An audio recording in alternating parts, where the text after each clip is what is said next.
गुरु ज्ञान मुझे दो, मन जो तेरमय कर दो। गुरुवर ऐसा वर दो, गुरुवर ऐसा वर दो। आत्मशक्ति से ओत प्रोत, विद्या और ज्ञान से भर दो। गुरुवर ऐसा वर। सुमति सुजस सुख संपत्ति दाता, हे गुरुवर अपना लो। तो समागम चाहूँ मैं, मुझे अपने पास बिठा लो। जैसा भी हूँ तेरा ही हूँ, हाथ दया का धर दो। गुरुवर ऐसा वर दो, गुरुवर ऐसा वर दो। आत्मशक्ति से ओत प्रोत, विद्या और ज्ञान से भर दो। गुरुवर ऐसा वर दो, गुरुवर ऐसा। जय बोली महावीर भगवान की। आचार्य गुरुवर श्री विद्यासागर जी महाराज की। पेज नंबर 32 पर परिसर जय गीतिका। मृदुल विषय में लता जलाती, शीतलतम हिमपात बही। शांत शारदा शरण उसी की, ले जीता दिन रात सही। शतक परिसर जय कहता बस, मुनि जन बुध जन मन हर से। मूल सहित सब अग संगर से, ज्ञान मेघ फिर जटवर। चलिए 18 हो गए थे। अब आगे तृण स्पर्श नाम का एक परिसर है। तृण कंटक पद में वह पीड़ा, सतत दे रहे दुख कर है। गति में अंतर तभी आ रहा, रुक रुक चलते मुनिवर हैं। उस दुस्सह वेदन को सहते सहते रहते शांत सदा। उसी भांति मैं सहूँ परिस शक्ति शांति सुधा। अब देखिए, तृण माने होता है घास के कहना चाहिए जी। खेत वगैरह में कई बार वो काटने के बाद जो घास वगैरह बच जाती है, ऐसे जब विहार करते समय कांटे हैं, कंकर हैं, तृण तो एक उपलक्षण मात्र है। अभी देखो, आप जब रास्ते बनते हैं उस समय रेत के कण होते हैं, छोटे छोटे कण होते हैं, जो कि इस तरह चुभते हैं कि उनकी चुभन को सहन करना बहुत कठिन होता है। और कैसे गति में अंतर आ जाता है, जो 6 किलोमीटर पर घंटे चलने वाले 3 किलोमीटर भी पर घंटे में नहीं चल पाते। ऐसे समय ये बहुत एक प्रकार से कहना चाहिए विशेष रूप से इसका अनुभव होता है विहार आदि के काल में। तो तृण कंटक पद में वो पीड़ा दे रहे हैं, सतत दे रहे हैं, दुख कर हैं। हमेशा दुख को जब कदम कदम रखो तो दुख को कारण बनते हैं। और गति में अंतर भी आ जाता है, रुक रुक कर धीरे धीरे चलना पड़ता है। ऐसे दुस्सह वेदन को भी शांत मन के द्वारा भी मुनिराज सहन करते हैं। उसी भांति हे भगवान, मैं भी इन सब परिसरों को सहन करूं, ऐसी शक्ति मुझे मिले और शिव शांति और सुधा का जो साधक है, ऐसे इन परिसरों को मैं समतापूर्वक सहन कर सकूं। अब मल परिसर, स्नान आदि नहीं करने से शरीर में मल उत्पन्न हो जाता है, उसमें भी शांत बुद्धि रखना। तपन तप से तप्त हुआ तन, स्वेद कणों से रंजित हो। रज कण आकर चिपके फलत, स्नान बिना मल संचित हो। मल परिसह वह साधु सह रहा, नीरस तरु समतन है जिनका, हम सब का सब दुरित हरें। अब देखो, तपन तप से तप्त हुआ हो तन, अर्थात वो गर्मी आदि के माध्यम से या सूर्य की किरणों से तपा हुआ शरीर और उसमें से श्वेत कणों से रंजित हो पसीना, श्वेत कण माने हो गया पसीना से वह पूरा लिप्त हो जाता है और उसी समय धूल के कण आकर के उस पर चिपक जाते हैं और चूँकि स्नान नहीं करने से वह मल संचित शरीर में हो जाता है। ऐसे मल परिसर को साधु सहते हैं और सुधा पान यानी अमृत पान का, ज्ञानामृत रूप का पान का निरंतर वह सेवन करते रहते हैं। और ये शरीर कैसा है, नीरस तरु के सम, जिसमें कोई रस नहीं है, ऐसे वृक्ष के समान ये हमारा यह शरीर है। और हम सबका सब दुरित हरे, इस शरीर के माध्यम से हम साधना कर रहे हैं, ये हमारे पापों का हरण करे, दुखों को क्षय करे, ऐसी भावना से साधु मल परिसा को भी सहन करते हैं। कभी प्रशंसा करे प्रशंसक, विनय समादर यदि करते, नहीं मान मद मन में लाते, मन को कलुषित नहीं करते। प्रत्युत अंदर घुस कर बैठा, मान कर्म के क्षय करने।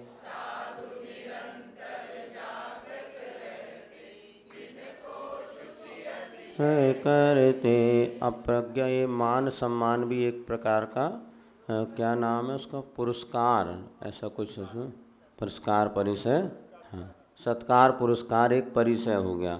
अब क्या हो गया, तो कभी प्रशंसक करते हैं, विनय समादर आदि करते हैं, बहुत हम गुणगान करते हैं। ऐसे समय भी मन में मद को नहीं लाते और ना ही यदि किसी ने निंदा किया तो उसमें कलुषित परिणाम भी नहीं करते, अपितु अंदर जो बैठा हुआ मान कर्म है, उस मान कर्म के क्षय के लिए साधुजन निरंतर जागृत रहते हैं।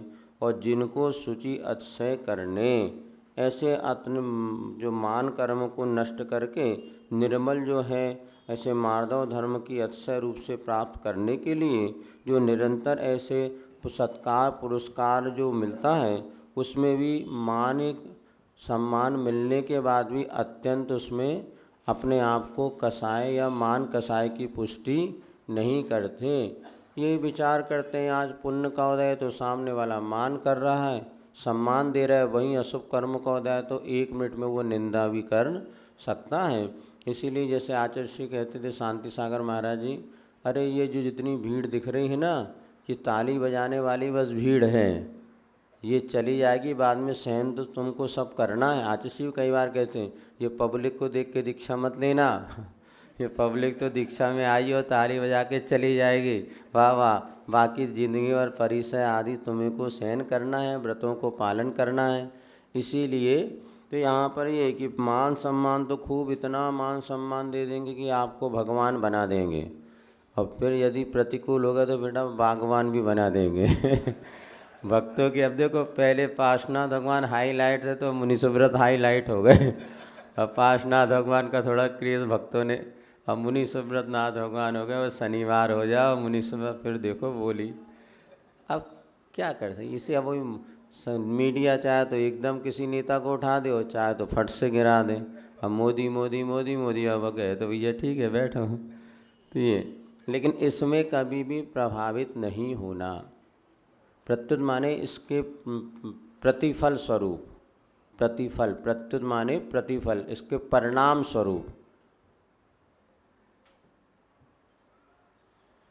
प्रत्युत मन को कलुषित नहीं करते, अपितु अंदर बैठे हुए, अपितु भी ले सकते, प्रत्युत माने परिणाम स्वरूप, अथवा अपितु कहते हैं ना, अपितु ये कर रहे, अपितु अंदर घुस कर बैठे, मन को कलुषित नहीं करते, अपितु अंदर बैठे जो मान कसाय ना उसको क्षय करते हैं, अपितु के अर्थ में भी आ जाता है। अंतराय का अंत नहीं हो, अतुल अमिट बल मुदित नहीं, जब तक तुम में अनंत अक्षय पूर्ण ज्ञान हो उदित नहीं।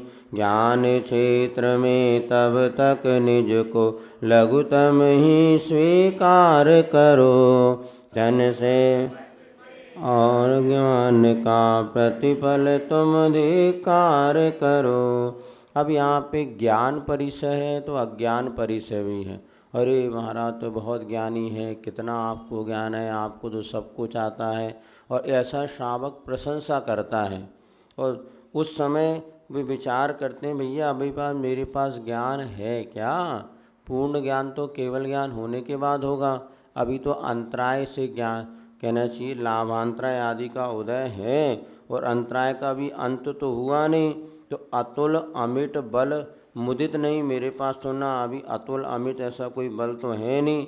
और जब तक तुम में अनंत अक्षय पूर्ण ज्ञान का उदित नहीं होता, तब तक अपने को ज्ञान क्षेत्र में लघुतम छोटा ही स्वीकार करो। क्योंकि अभी मेरे पास ज्ञान इतना है क्या? हाँ, हाथी ऊँट जब तक पहाड़ के नीचे नहीं आता तभी तक अपने आप को बड़ा समझता है।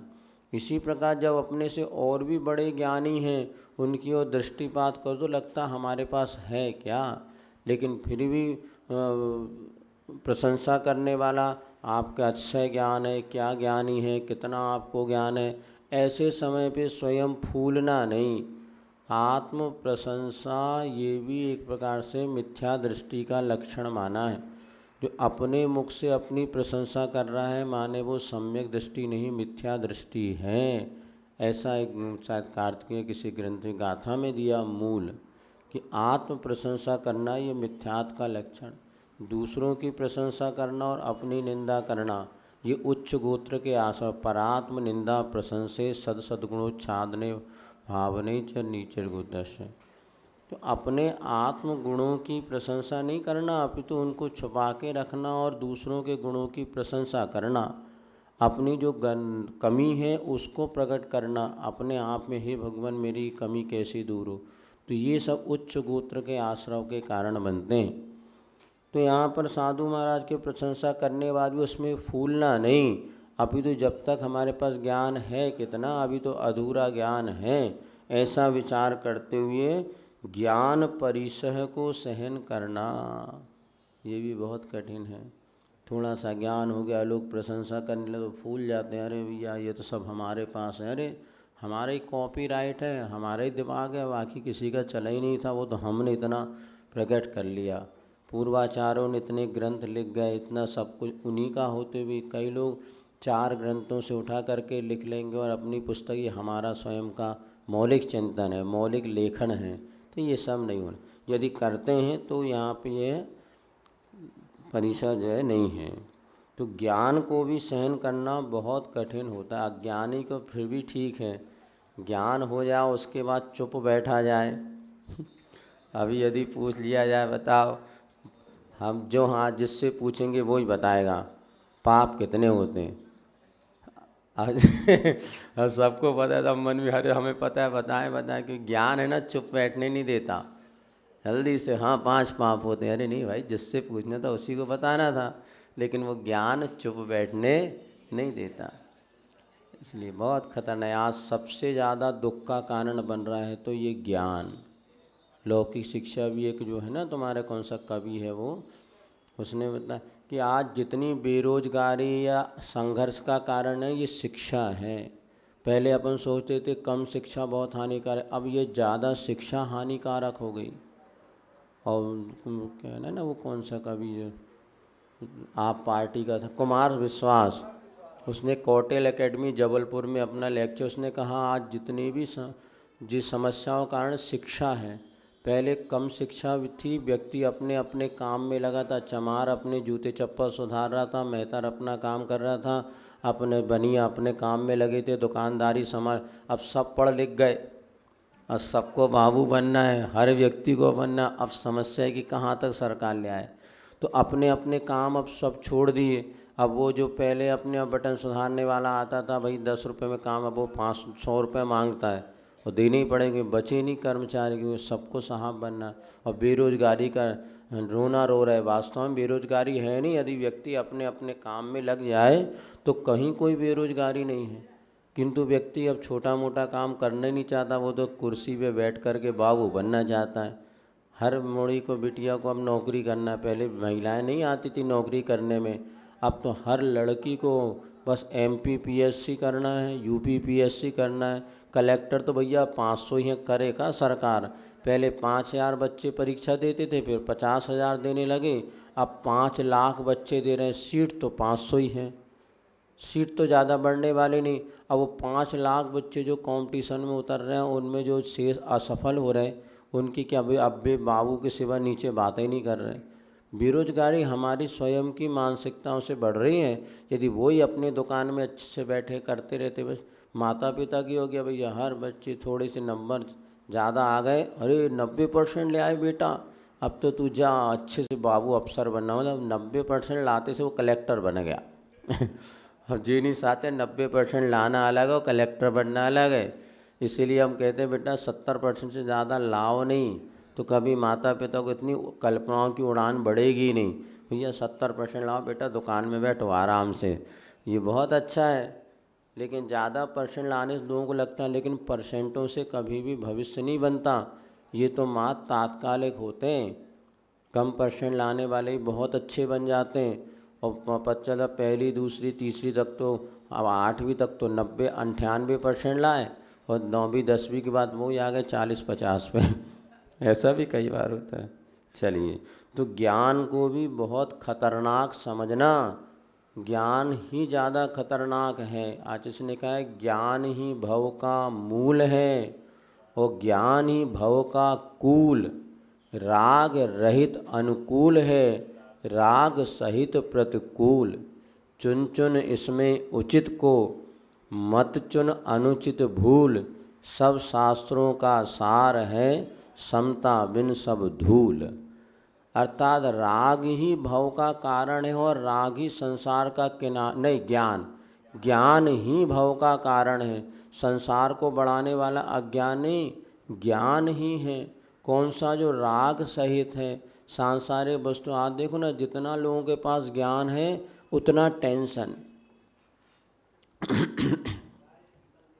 इसलिए more study more confusion, no study no confusion. इसलिए कम से कम ज्ञान पढ़ो। ज्ञान, आज इसने कई बार कहा तत्व ज्ञान के मोक्ष मार्ग में या तत्व ज्ञान के क्षेत्र में एक श्लोक पर्याप्त है। एक श्लोक मात्र हमें जीवन में उतर जाए तो केवल ज्ञान हो सकता है। बहुत सारा पढ़ने पर बहुत कुछ ज्ञान होगा ऐसा नहीं। थोड़ा सा पढ़ो और खूब अच्छे से पढ़ो, आनंद से पढ़ो। भक्तांबर के 2 काव्य भी पढ़ो, लेकिन ऐसे पढ़ो कि भीतर से आनंद आ जाए। भक्तामर प्रणति मौलि मणि प्रभाना, मुद्योतकम दलित पाप तमोवितानम। अब इसका अर्थ आना चाहिए, शब्दार्थ भाव शब्दार्थ और भावार्थ, फिर आनंद आए। तो कुछ नहीं, राजा राणा छत्रपति से मोक्ष मिल सकता है। एक राजा राणा छत्रपति विनती आती सबको, इसी को इतने धीरे से पढ़ो, जब रात में नींद नहीं आए ना तो बिल्कुल धीरे धीरे राजा राणा छत्रपति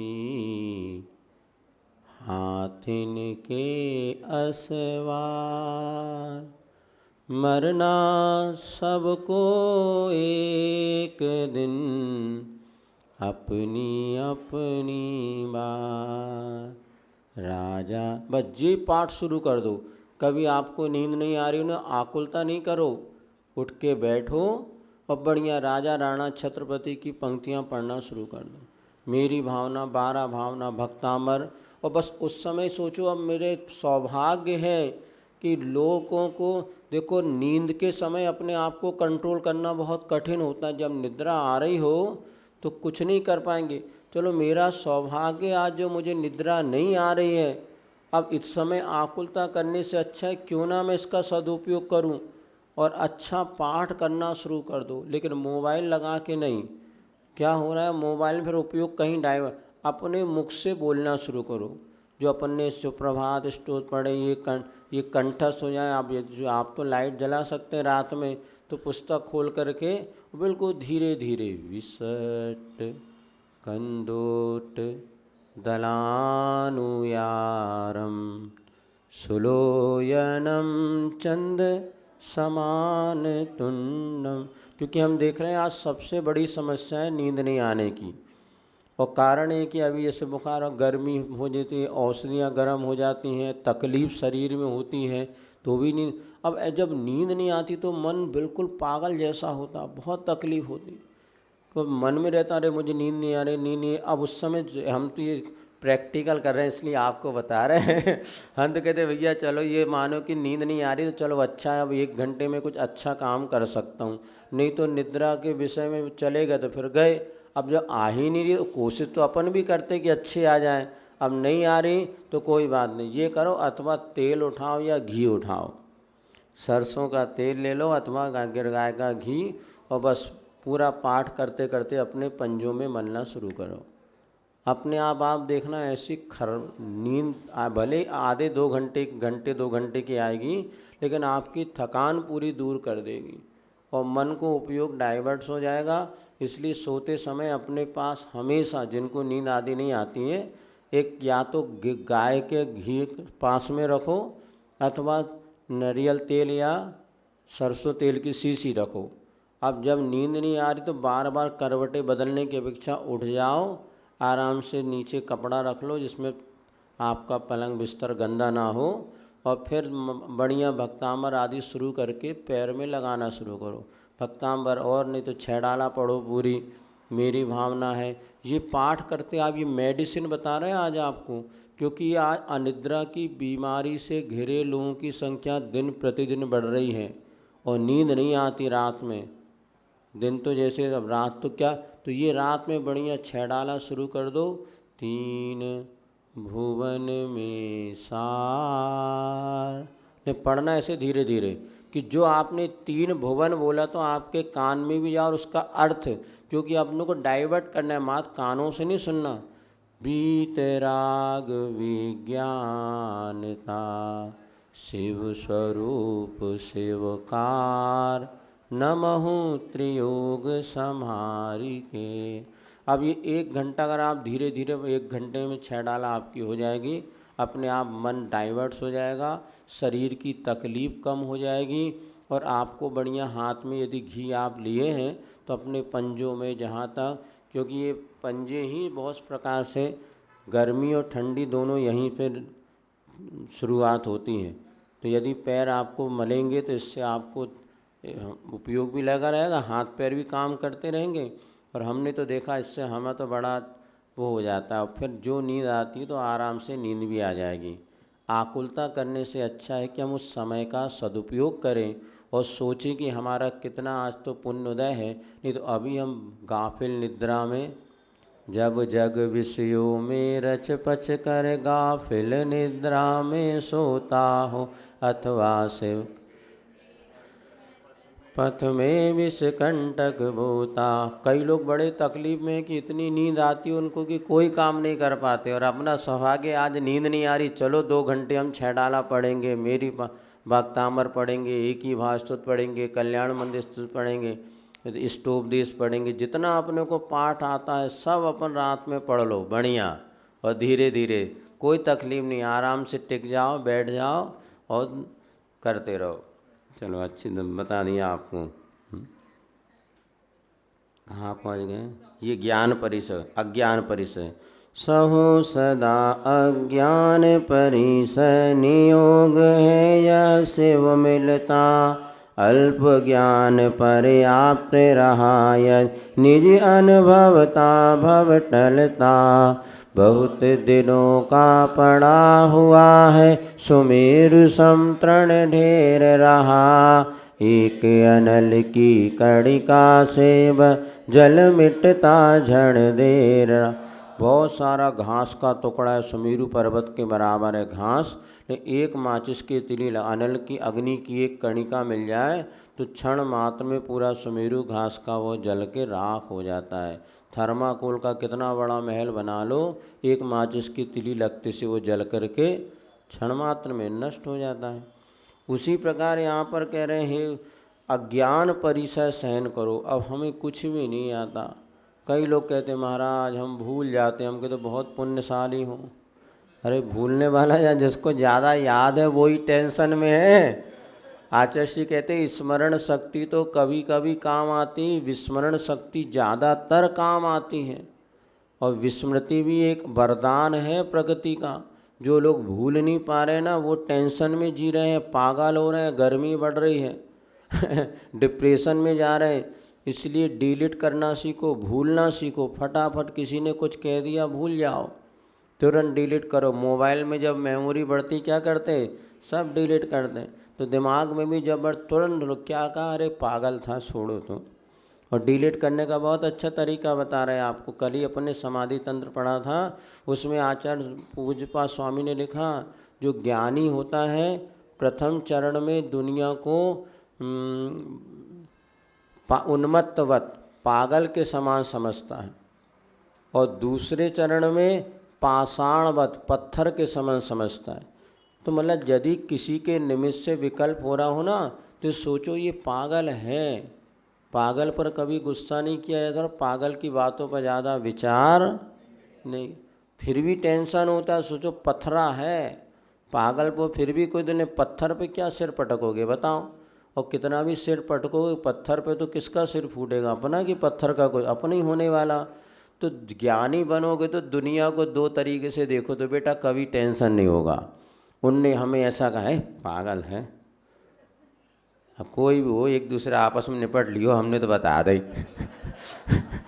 वाह अब क्या पागल है, पागल की बात में क्या सोचना है, तो अपने आप हल्का मन हो जाएगा। अब फिर भी विकल्प होता तो अब पत्थर है, अब पत्थर की बात में क्या शांत हो, वो पत्थर है, पत्थर चैंचे चैंचे करते रहती गाड़ी, तो छोड़ो उनकी बातें। और जहाँ आप पर से बच गए तो अपने आप में टेंशन बहुत कम होता है। तो यहाँ पे बिल्कुल ये ज़्यादा विकल्प करने ही नहीं भैया, अपने को डिलीट करना है। दिमाग में जितनी बातें भरेंगी ना, तो अज्ञानी बहुत जल्दी कल्याण कर लेता है, ज्ञानियों को कल्याण करने बहुत दिक्कत। इसीलिए पहले आचार्य महाराज पहले दीक्षा और बाद में शिक्षा। उन्होंने देख लिया, पहले खूब शिक्षा दी। आचार्य जी पहले इतना पढ़ाते थे, दिन में 4-4 5-5 क्लासेस लगती थी। सन 78 या 78-80 का प्रसंग आप देखो तो सुबह 6-5 बजे से क्लासेस शुरू हो जाती थी और दिन भर क्लास चलती थी और खूब पढ़ाते थे। फिर आचार्य महाराज ने देखा जितने पढ़े लिखे जो चेला बन गए ये दीक्षा नहीं ले रहा है। फिर आचार्य महाराज ने कहा बेटा पढ़ाई लिखाई छोड़ो, पहले दीक्षा बाद में, क्योंकि ज्ञानी बन जाता फिर वो दिमाग लगाता है, और फिर जहाँ वो दिमाग लगाना शुरू करता है फिर वो दीक्षा के उसके भाव नहीं होती। तो निश्चित मानना, जैसे आज एक पक्ष है जितने उसमें ज्ञान तत्व ज्ञान की चर्चा है, वो दीक्षा प्रतिमा के व्रत तक नहीं लेते।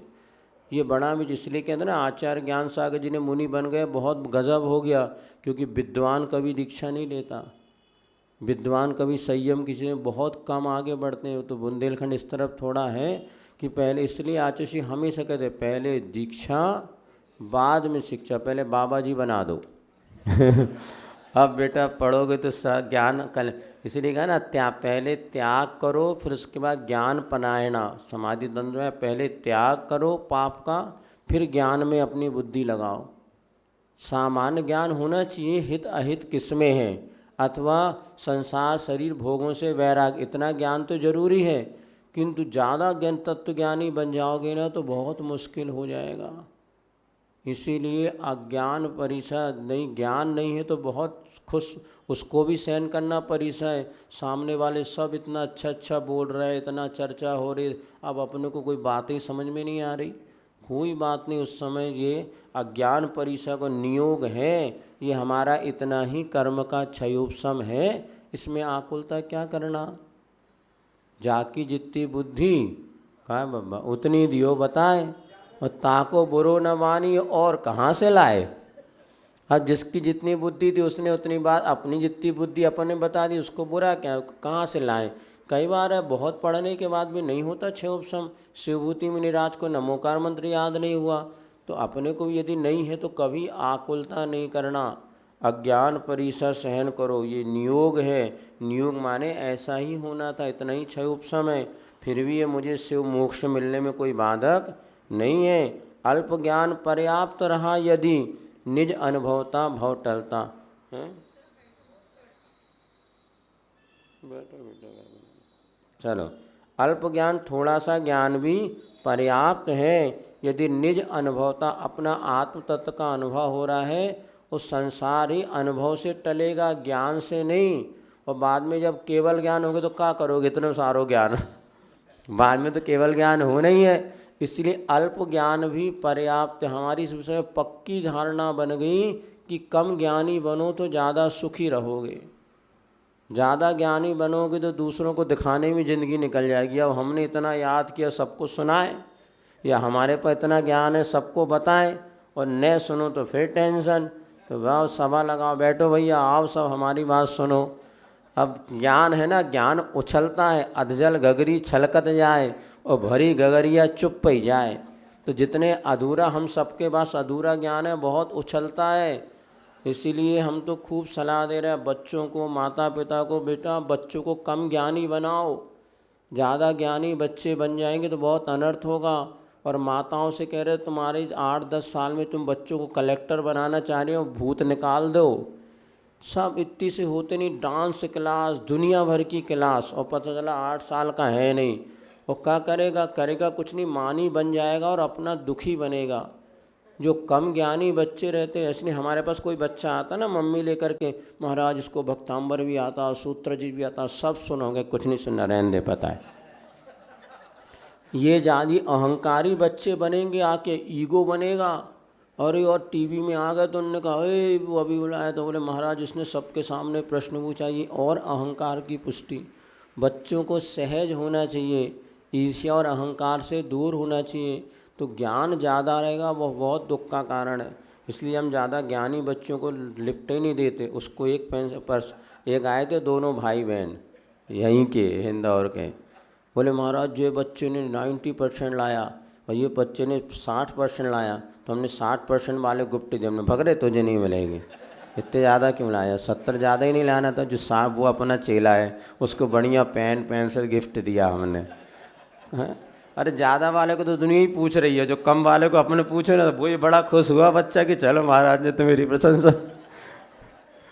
अब तो जितने कम वो बच्चे उनको लेके आओ, उन्हें हम प्रोत्साहित करें। ये ज़्यादा होशियार लोगों को नहीं करना। ये ज़्यादा होशियार जो है ना, हमने ऐसा भी देखा, आपको अब चूँकि चले कम उम्र में ज़्यादा संस्कार दे देते ना, तो वो भी भविष्य में हानिकारक है। एक बच्चे को हमने देखा खूब अभिषेक करता था, खूब पूजन का, छोटे सा, और खूब मंदिर या सब कुछ पॉजिटिव करे। बाकी जब जैसे बड़ा हुआ, कॉलेज में गया, ऐसे गलत जगह उसने शादी भी, निम्न जाति में शादी विवाह करके चला गया, सब छूट गया। इसीलिए एक सहज जिंदगी जियो। ज़्यादा संस्कार देना भी नहीं कि बिल्कुल हम संस्कार देंगे, ये कर दें, कुछ नहीं, नॉर्मल बस, ज़्यादा नहीं, सहज जिंदगी जियो। और ज़्यादा देने के, हमने कहा ना, एक मेरी टूटने की वजह मेरी जोहरी से पूछो, उसकी ख्वाहिश थी कि मुझे खूब तरासा जाए। आज ये हो रहा, ज़्यादा तरासना, ज़्यादा संस्कार, ज़्यादा ज्ञानी बनाने के चक्कर में हीरा ही टूट जाता है। ज़्यादा नहीं, इससे कुछ पाप भी होने दो, कुछ पुण्य भी होने दो, बीच के रास्ते पे चलने दो। ज़्यादा धर्म के चक्कर में भी कई बार बच्चे डिप्रेशन जैसे थे, कई बार फिर बाद में धर्म ऐसा छोड़ते हैं कि वो पकड़ने भी नहीं आता, और कई बार बिल्कुल अधर्म कोई तो भी गलत है। इसलिए एक बीच का रास्ता निकालना चाहिए जिसमें सहज ज़िंदगी जियो, और हर एक्टिविटीज़ में अज्ञान परिचय सबसे बढ़िया। कहाँ बढ़ने बढ़िया, टेंशन लेना नहीं, जो है सब बढ़िया, एक पंक्ति पर्याप्त है। इस दुनिया में कितना गम है, मेरा गम कितना गम है, औरों का गम देखा तो मैं अपना गम। हमें जब कोई कष्ट होता है तो हम ये 2 पंक्तियाँ पढ़ लेते हैं और देखते हैं, देखो उनको इतनी तकलीफ है, उनको इतने, अपने पास कितनी तकलीफ है, बहुत कम है। अपने को तो 4 ही मच्छर काट रहे, औरों को तुम लोगों को भी काट रहा है, तुम लोग ही भगा रहे, ले क्या करें। चलो ठीक है, तो ये समझ जाओ इस दुनिया में कितना गम है, मेरा गम कितना कम है, औरों का गम देखा तो मैं अपना गम। बस अपना गम बुलाने की कला सीखो। कल अंतिम अल्पमात्र भी ऐहिक सुख हो, इंद्रिय सुख वह मिला नहीं। फिर किस विधि निर्वाण अमित सुख, मुझे मिलेगा भला कहीं। मुनि हो ऐसा कहता नहीं, जिन मत का गौरव नहीं खोता। रहा अदर्शन यही परिसह, विजयी हो। अब अंतिम अदर्शन परिसय है। सुना था मुनि बनने के बाद तो खूब ज्ञान हो जाता है, लोग ख्याति लाभ मिलता है, इंद्रिय सुख भी मिलता है, सब कुछ मिलता है। लेकिन यहाँ तो हमें मुनि बन गए, 20 साल हो गए, अल्पमात्र भी थोड़ा सा भी इस लोक संबंधी सुख मिला नहीं, कोई प्रशंसा ही नहीं करता, 4 लोग आके बैठते नहीं है, मान सम्मान मिले ही नहीं रहा। सुनते तो मुनि बनने के बाद ख्याति पूजा ये यशा कीर्ति का उदय हो जाता है, तो पड़ोसी तक बात नहीं पहुंच रही, ऐसा होता है। तो ऐसा इंद्रिय सुख भी नहीं मिला। जब मुझे थोड़ा ही सा सुख अभी नहीं मिलेगा तो आगे मोक्ष सुख कैसे मिलेगा, पता नहीं मिलेगा। ऐसे संकल्प विकल्प वो नहीं करता। और मुनि होकर के जिन मत का गौरव नहीं खोता कि मुनि बनने के बाद तो ये सब मिलना चाहिए। वो मुनि महाराज देखो कैसे दुनिया में उनकी ख्याति हो गई, अभी 5 साल हुए नहीं दीक्षा लिए और पूरे देश में छा गए, और अपन तो 20-25 साल कोई पड़ोसी नहीं पूछ रहा। ये अदर्शन परिस है। इससे हमें ये नहीं तो लगता है या तो ये मार्ग मैंने गलत पकड़ लिया या फिर कुछ अपना पता नहीं मार्ग गलत है, ऐसा मेरे साथ तो नहीं हो रहा, ऐसा कभी विचार नहीं करता। वो जैसे नहीं मिल रहा तो कोई बात नहीं, अपना इतना ही पुण्य है और इतना ही हमारा लाभ है। कई बार ऐसा होता ना, कोई साधु पहुंच जाए तो 10-10 चौके लग जाए, और कोई साधु पहुंचे तो एक भी चौका ना लगे, और वो सामने वाला महाराज परिस्थिति बोल भी जाते हैं लोग। तो ये ऐसे समय में आत्मग्लानि नहीं करना। कोई साधु पहुंचे तो उसके समय बोली लग जाए तो वही ग्रंथ भेंट की बोली 1 लाख की लग जाए, और दूसरे महाराज को 1000 में भी कोई भेंट करने को तैयार ना हो। ये सब वर्तमान में हो रहा है। ऐसे समय सामान्य साधु को किसी प्रकार का अपना जिन मत का गौरव नहीं खोना। अरे हमने तो रत्नत्रय धारण किया, इससे बड़ी निधि और क्या दुनिया में है। दुनिया तो पागल है, उनकी और क्या देखना। दुनिया कैसी है, पहली नज़र में पागल है, दूसरी नज़र में पत्थर के समान, कभी टेंशन नहीं होगा। पागल है या पत्थर है, दो ही मान के चलो, घर में तो हमेशा लड़ाई होगी नहीं। ज़्यादा पागलों की बातों को बात ध्यान नहीं देना। आचार्य महाराज पूज्यपाद स्वामी स्वयं कह रहे हैं मुनियों के लिए आत्म स्थिरता में तभी होगी जब ऐसा मानोगे। जितना समझदार दुनिया को मानोगे तो उतने बेटा तुम टेंशन में जियोगे। ये बहुत बढ़िया। 19 परिसर एक साथ होते हैं, 22 में 3 परिसर एक साथ नहीं होते। या चलेंगे तो बैठेंगे नहीं, और बैठेंगे तो सोएंगे नहीं। तो निषद्या, सैया और चर्या 3 परिसर एक साथ, और शीत उष्ण में से एक होगा ऐसे। हाँ सब लगते, इधर मच्छर भी काट रहे हैं, इधर ठंड भी लग रही है, इधर प्यास भी लग रही है, इधर भूख भी लग रही है। 19 परिसर एक साथ हो सकते हैं।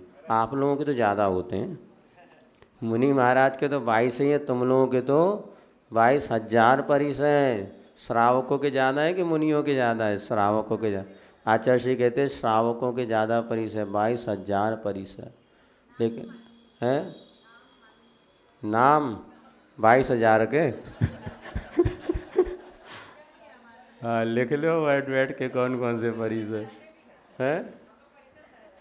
सहते हैं, हम लोगों से ज़्यादा सहते हैं आप लोग, लेकिन मोह के कारण वो एक बूंद शहद टपक रही है ना तो पकड़ा हुआ है वो, बस सब सहन करते हैं हम। अब आपको हमें तो कोई, आपको कोई बोल दे घर में तो सहन करें, बेटा कुछ बोल दे तो भी सहन कर रहे हैं, बहू बोल दे तो भी सहन, आक्रोश परिसर, इसी प्रकार और भी बातें होती हैं, सब सहन करना पड़ता।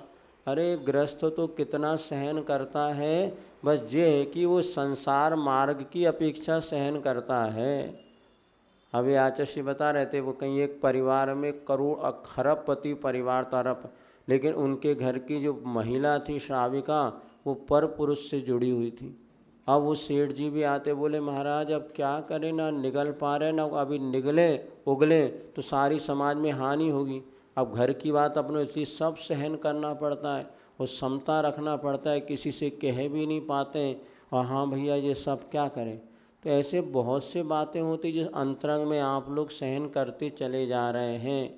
पिंजड़े के पंछी रे तेरा दर्द न जाने कोई, बाहर से खामों से दिखे और भीतर भीतर रोए रे तेरा दर्द न जा। ऐसी बात है, ठीक है। अब है ऐहिक माने इस श्लोक संबंधी। हाँ, दिनमत आदर्शन यह परिसय विजयी सुख जोता है, यानी सुख को प्राप्त करता है। ऐहिक माने ऐहिक सुख और इंद्रिय सुख, इस लोक संबंधी और परलोक होता है ना दोनों। ऐहिक का इस लोक संबंधी और इंद्रिय सुख वह मिला नहीं है। हाँ क्या? हाँ, प्रज्ञा और अज्ञान में कुछ ज्ञान है। जैसे हमें मान लीजिए धर्म का तो बहुत सारा ज्ञान है, किंतु लौकिक का ज्ञान नहीं, अंग्रेजी नहीं आती। अब कोई अंग्रेजी गिटपिट करे तो अरे यार अपने को अंग्रेजी नहीं आती, और वैसे धर्म का हम 1 घंटा बोल देंगे। तो धर्म की अपेक्षा प्रज्ञा परिसय, वो अंग्रेजी की अपेक्षा क्या है दादा साहब? अंग्रेजी की अपेक्षा अज्ञान परिसय। कल दादा साहब लेके आए थे महाराज अंग्रेजी ट्रांसलेशन की, आप देख लो। हमने क्या अपना ज़्यादा आता नहीं है, कभी पढ़े भी नहीं है। अब पढ़े तो अपने को, जब बिना पढ़े 35% 50 में से 35 नंबर ले आते थे अंग्रेजी में, ज़्यादा पढ़ना क्या, हिंदी पढ़ के अंग्रेजी में ट्रांसलेशन कर दो, वो काहे को मेहनत करना। तो ज़्यादा अपन ने ध्यान नहीं दिया। फिर भी तो किसी संबंधी प्रज्ञा है तो किसी संबंधी अज्ञान है, ऐसा होंगे समझ। चलिए अब थोड़ा सा भीत प्रभीत देख लेते हैं। आज वैसी बातें बहुत सारी हो गई। अच्छा है, चलने दो धीरे धीरे गाड़ी जब तक चलेगी। संज्ञा कर्म बंध 4 प्रकार का होता है, ये अपन पढ़ रहे थे। प्रकृति, प्रदेश, स्थिति, अनुभाव और प्रदेश बंध। जब कोई भी कर्म हम बांधते हैं तो सबसे पहले उसमें 4 कंडीशन होती हैं। सबसे पहले प्रकृति बंध होता है। प्रकृति माने होता है स्वभाव। जैसे हमने ज्ञानावर्णी कर्म बांधा तो ज्ञानावर्णी कर्म हमें क्या फल देगा, उसका नेचर क्या है? तो ज्ञानावर्णी कर्म ज्ञान को प्रकट नहीं होने देगा। ये प्रकृति बंध का कार्य रहेगा। जो भी कर्म बांधेंगे वो कर्म किस रूप में आपको फल देगा, ये प्रकृति बंध निर्धारित करता है। दूसरा बंध होता है स्थिति बंध। कितनी देर तक ये कर्म फल देगा? ये ज्ञानावर्णी कर्म हमें 1 माह तक फल देगा, ये स्थिति बंध निर्धारण करता है। इसके बाद अनुभाग बंध, तो उसमें कितनी तीव्रता और मंदता के साथ वो फल देगा। अर्थात ज्ञान कुछ भी प्रकट नहीं होगा कि कुछ ज़्यादा होगा कम ज़्यादा। जैसे एक व्यक्ति होता है, उसको 1 बार पढ़ने पर याद हो गया, एक को 2 बार पढ़ने पर, एक को 4 बार पढ़ने पर याद हुआ। तो अनुभाग बंध का ये प्रतिफल होता है उसकी अनुभवता में। इसके बाद प्रदेश बंध, जो कर्म हमने बांधा है उसमें कितने पुद्गल परमाणु मिलकर के वो बंद हुआ है। क्योंकि जो कर्म बांधने का अर्थ क्या होता है, हमने पहले आपको बताया था। हमारी आत्मा के एक एक प्रदेश पर अनंतानंत परमाणु विश्वसोपचय के रूप में विद्यमान हैं। जैसे हम कर्म करते हैं तो वो उन विश्वसोपचय में कुछ परमाणु कर्म के रूप में बन जाते हैं। अब मान लीजिए 500 बंधे हैं, 1000 बंधे हैं कि 5000 बंधे हैं, इसको कहते हैं प्रदेश बंध। एक उदाहरण और आप समझ लो। जैसे मान लीजिए नींबू है, नींबू का स्वभाव कैसा है? खट्टा। ये कौन से बंध का फल है? प्रकृति बंध। नींबू का स्वभाव खट्टा, ये कौन सा बंध का फल है? प्रकृति बंध। अब वो खट्टापन उसका कितने दिन तक रहेगा? 2 महीने तक उसमें वो खट्टापन रहेगा, उसके बाद खट्टेपन में कमी आ जाएगी या बढ़ जाएगी। तो एक सीमा तक उसका फल का अपना स्वाद होता है, उसके बाद परिवर्तन होने लगता है। तो ये 1 महीने तक नींबू का खट्टापन बना रहेगा। ये क्या हो गया? स्थिति बंध। अब वो नींबू कितना खट्टा है? सब नींबू एक जैसे खट्टे होते क्या? कोई का बिल्कुल पानी जैसा स्वाद होता है, और किसका इतना तो थोड़ा ही से कर लो तो बहुत तेज खट्टा हो जाता है। ऐसे कोई मिर्ची होती ना, हरी मिर्ची भी, अब एक मिर्ची का इतना खा लो पूरी तो भी स्वाद ना आए, एक इतना सा किनारे का टुकड़ा ही ले लो। तो ये अनुभाग बंध, इसको क्या कहते हैं? अनुभाग बंध। जैसे सिर दुख रहा है, कभी कभी सिर इतना दुखता है, चलो कोई बात नहीं क्लास पढ़ने चलो, कोई टेंशन नहीं, पढ़ दुख रहा है तो कभी इतना सिर दुखता है कि बिल्कुल कपड़ा बांध करके सोना ही पड़ता है। तो ये अनुभाग बंध अपने लिए मूल में क्या अंतर आता अनुभाग बंध कम होना चाहिए। कर्म का उदय भी आ जाए ना तो अनुभाग बंध कम होगा। अनुभाग बंध कब कम होता है? कषाय के माध्यम से अनुभाग बंध बढ़ता है और कषाय के कम होने से अनुभाग बंध कम होता है। इसीलिए सिर दर्द भले हो जाए लेकिन इतना कम सिर दुखे कि हमारे किसी काम में बाधा, ये अनुभाग बंध आई ना समझ में। फीलिंग्स इसको कहते हैं। तो चारों बंधों में मूल हमारे लिए जो सुख दुख का कारण बनता है वो अनुभाग बंध। तो अनुभाग बंध कैसे बताते हैं। इसके बाद हो गया उस नींबू में कितनी कलियां हैं या छूचने होते ना, छेचने, अब वो कितने उसके जो डंबल से बने रहते हैं, इसमें रस भरा होता है, मान ली उसमें 100 हैं वो छूचने, तो ये हो गया प्रदेश बंध। इसी प्रकार जो भी कर्म हम बांधते हैं ये कर्म 4 तरीके से बनते हैं, प्रकृति, स्थिति, अनुभाग और प्रदेश बंध। तो योगा परिधि प्रदेशा, योग से प्रकृति और प्रदेश बंध होता है। ठिधि अनुभाग कषाय, स्थिति और अनुभाग बंध कषाय के साथ होता है। तो हमारी कषाय जितनी तीव्र होगी उतने पुण्य ये पाप प्रकृतियों का अनुभाग और स्थिति बढ़ेगी, ऐसा।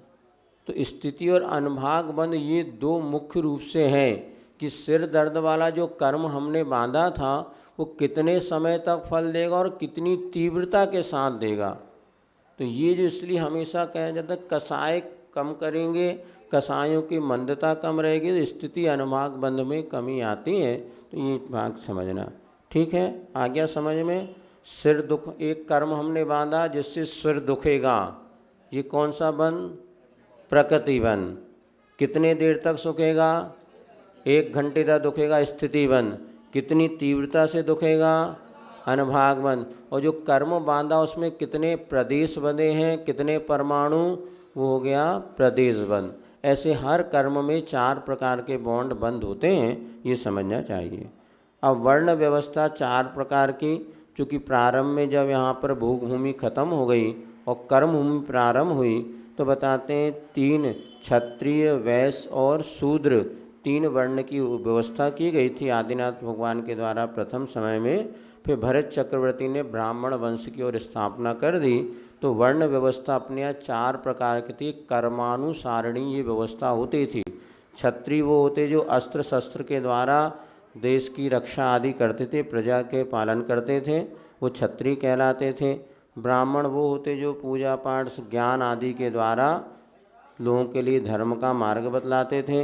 वैश्य वो होते जो व्यापार वृत्ति के द्वारा आजीविका करते थे और लोगों के लिए वस्तु उपलब्ध कराते। शूद्र वो होते थे जो कि स्वच्छता की व्यवस्था को अपने जिम्मेवारी में लेते हुए और ये कार्य करते थे।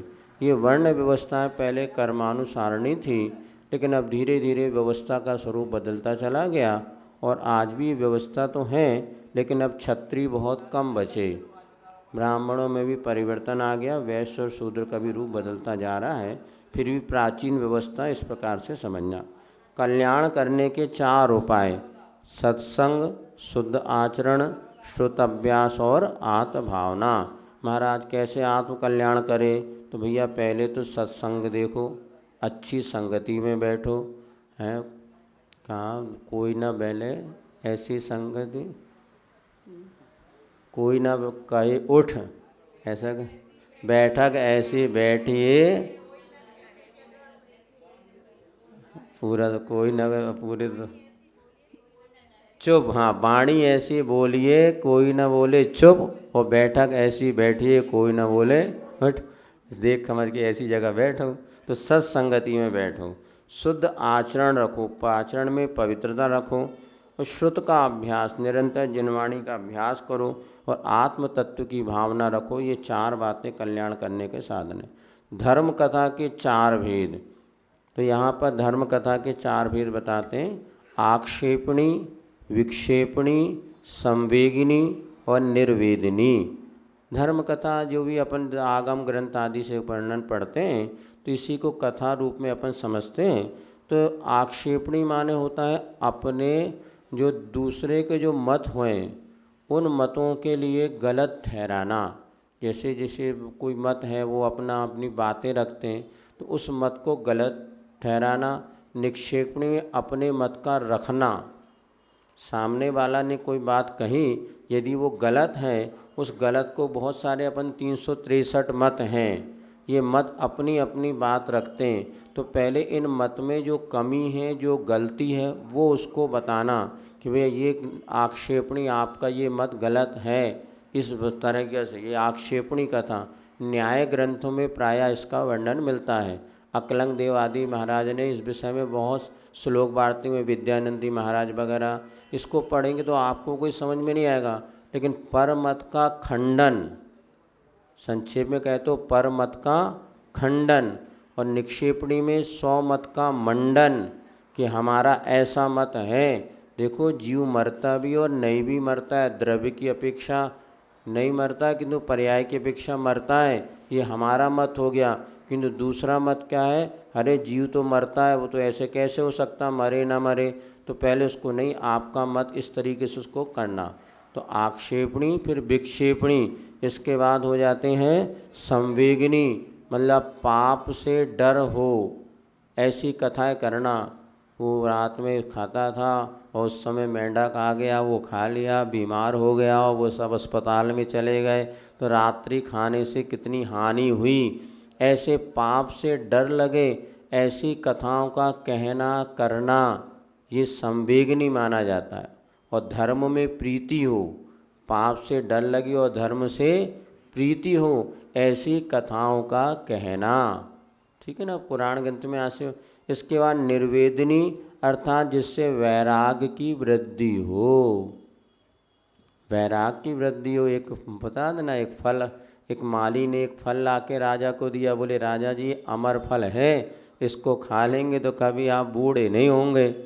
अच्छा, तो उसने ले लिया, बोले अब इसको रख लो, मैं बूढ़ा हो गया और मेरी रानी जवान बनी रही तो क्या मतलब। वो नहीं, उसने सोचा ये तो फल है, अपनी रानी को देना चाहिए, सबसे ज़्यादा तो रानी को मैं चाहता हूँ, और मैं जवान बना रहा और मेरी रानी बूढ़ी हो गई तो क्या मतलब। तो रानी को उसने वो फल दे दिया, और रानी ने वो फल ले गई, तो रानी किसी कोतवाल को चाहती थी। बोले यार मैं क्या कहूँगा, वो कोतवाल बूढ़ा हो गया तो मैं जवान का, तो उसने जाके कोतवाल को फल दे दिया। कोतवाल ने सोचा यार मैं क्या करूँ, उसके बाद वेश्या आती, उसने वेश्या को फल दे दिया कि और वेश्या तो सोचा कि मैं तो पापिन हूँ, मैं तो देश नगर का राजा बहुत अच्छा है, तो उस नगर के राजा को दे दो तो बढ़िया, जाके फल राजा को दे दिया। और जैसे राजा ने फल को देखा, बोले कहाँ से आया, दिखताम चाहताम था, तुरंत उसको वैराग हो गया कि देखो जिसको मैं चाहता हूँ वो किसी और को चाहती, और जिसको वो चाहती वो किसी और को चाहता, और अंतिम तो ये ऐसे वैराग वर्धक कथाओं का कहना निर्वेदनी या निर्विघ्नी कथा माने जाते, जिससे संसार के भोगों से वैराग्य हो जाए। ये 4 प्रकार। आक्षेपणी और विक्षेपणी कथा सबके लिए जरूरी नहीं है, जो विशेष विद्वान वगैरह होते हैं उनके लिए 2 कथाएं होती हैं। सामान्य से हमारे तुम्हारे जैसे सामान्य व्यक्तियों के लिए संवेगनी और निर्वेदनी कथा बढ़िया है, जिससे वैराग बना रहे, धर्म से प्रीति बनी रहे, और पाप से दूर रहने का डर, हमेशा पाप से भय बना रहे। अब विकथा के 4 भेद हैं। विकथा माने वो कथाएं होती हैं जिनके माध्यम से हमारा संसार वृद्धि को प्राप्त होता है। सबसे पहली है स्त्री कथा, क्योंकि संसार में राग जब बढ़ता है तो पुरुष का राग स्त्री के प्रति, स्त्री का राग पुरुष के प्रति। और यहाँ पे यदि पुरुष है तो स्त्री कथा में जो उपयोग लगा रहता है वो स्त्री कथा है। आज मोबाइल आदि के माध्यम से बस वही चलता है। पहले भी होता था, ऐसा नहीं, पहले लोग बैठते थे, बातें गप्पे करते थे, तो इसी प्रकार के पुरुष लोग बैठ जाएं तो स्त्रियों के राग संबंधी कथा, इधर स्त्रियां बैठ जाएं तो पुरुष के पौरुष संबंधी कथा, इसमें घंटों जो निकाल देती हैं विकथा मानी जाती है, संसार को बढ़ाने वाली। इसी प्रकार भोजन कथा, क्या बनाया, रेसिपी बताओ, ये करो, बस भोजन की बातों में निकल जाओ तो घंटों निकल जाते हैं, आपके नहीं महाराजों को भी निकल जाते हैं। इसलिए तो कहा 6वें गुणस्थान तक ये कथा चलती है। कल बताया प्रमाद 15 का 6ठे गुणस्थान। इसलिए आचार्य कहते भैया जल्दी जल्दी अब बातें नहीं करो, आहार के कई बार बैठ जाते हैं हम लोग तो वो भी चलने लगती कथा, तो नहीं, इसमें तो बहुत लंबा समय निकल जाएगा, और ये कब ये धर्म कथा विकथा में परिवर्तित हो जाए पता नहीं चलेगा। अब तो किसी के पास समय नहीं है, सब होटल में खाने वाले हो गए ज़्यादातर। पहले घरों में सब बनते थे, बनाते थे, चर्चा शाम को 4 बजे से कल क्या बनना है पूरी चर्चाएं होने लगती थी।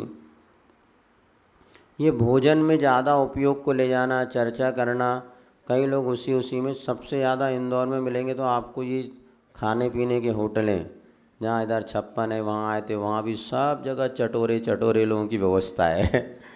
तो क्या है, चटोरों का शहर है। चलो हम अच्छा है, पहले ही बता दिया आप। हाँ बस रात दिन मेरे स्वामी खाने पीने में लगे रहते बस। राजकथा, अब देखो राजकथा में चुनाव आदि की कथा है, इसी में दिन भर लगाए हैं बैठे टीवी में, कौन हार रहा है कौन जीत रहा है, किसने वोट दिया किसने दिया सपोर्ट दिया, ये राजकथा है, ये भी विकथा मानी जाती है, पाप को बढ़ाने वाली हैं।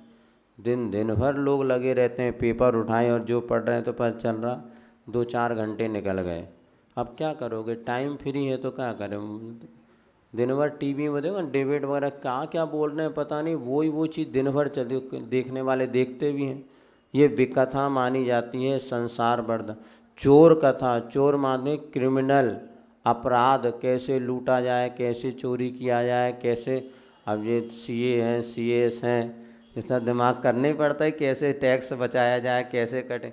बाकी कुछ अच्छे भाव से कर रहे हैं अलग बात है, लेकिन कई बार ये तो वकील वगैरह जो होते हैं एडवोकेट, वो क्रिमिनल वगैरह में, तो उसी की कथा करना, ये कैसे चोरी किया जाए, कैसे डाका जाए, बड़े बड़े जो होते हैं ना प्लानिंग बनाते हैं कि कैसे, वो एक पिक्चर आई थी ना उसमें हीरा रखा था बीच में और उसको कैसे निकाला जाए, तो उसके लिए बड़ी ट्रेनिंग, फिर एक चूहा पहुंचा दिया, अलार्म बज गया 2-3 बार, अलार्म बंद हो गया, फिर अंदर जाके ये सब देख आजकल फिल्मों को देख करके अपराध करने की कला लोग सीख रहे हैं, और कैसे किडनैप करना, कैसे क्या कर, किसी ने बताया वो फिल्म हमने देखा, उससे हमने देखा कि बच्चों को कैसे किडनैप करना, या बड़े लोगों को तो वो वैसे करने लगे।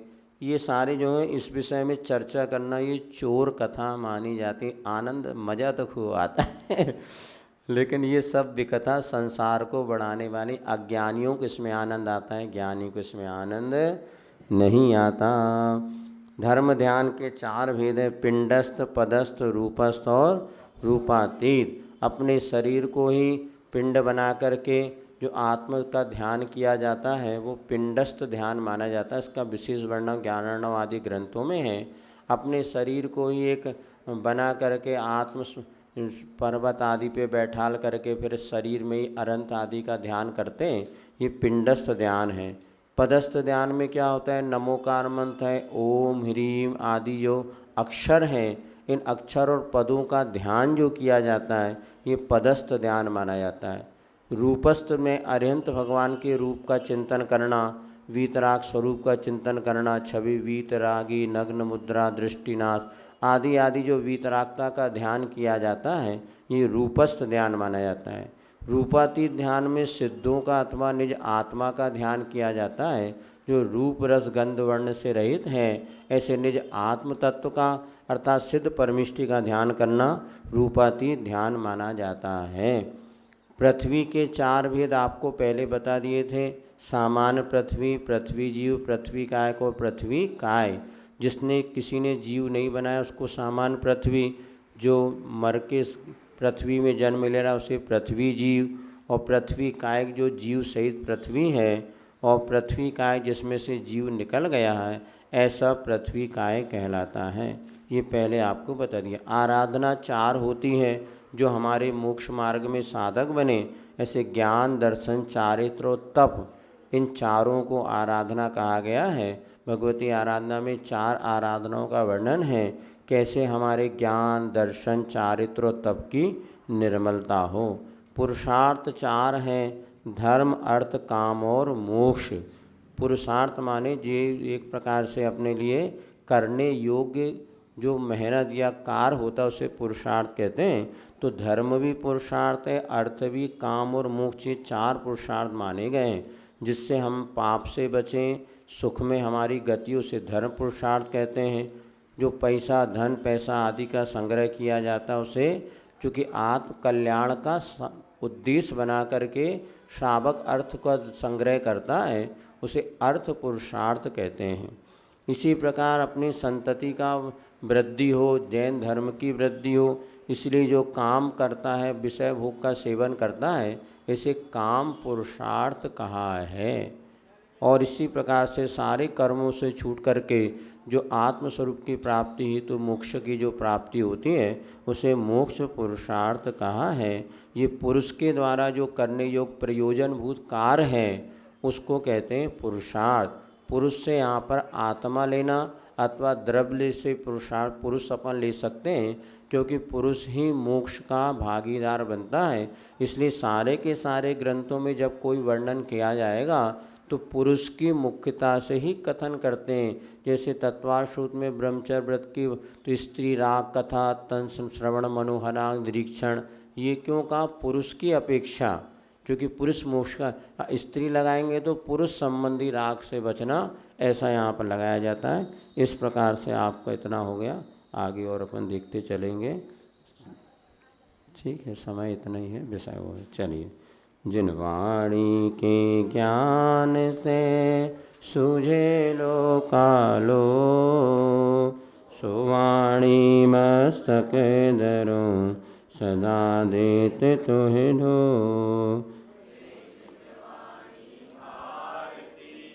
तोय जपो दिन रैन जो तेरी शरणागत है, सो पावे सुख चैन। चले।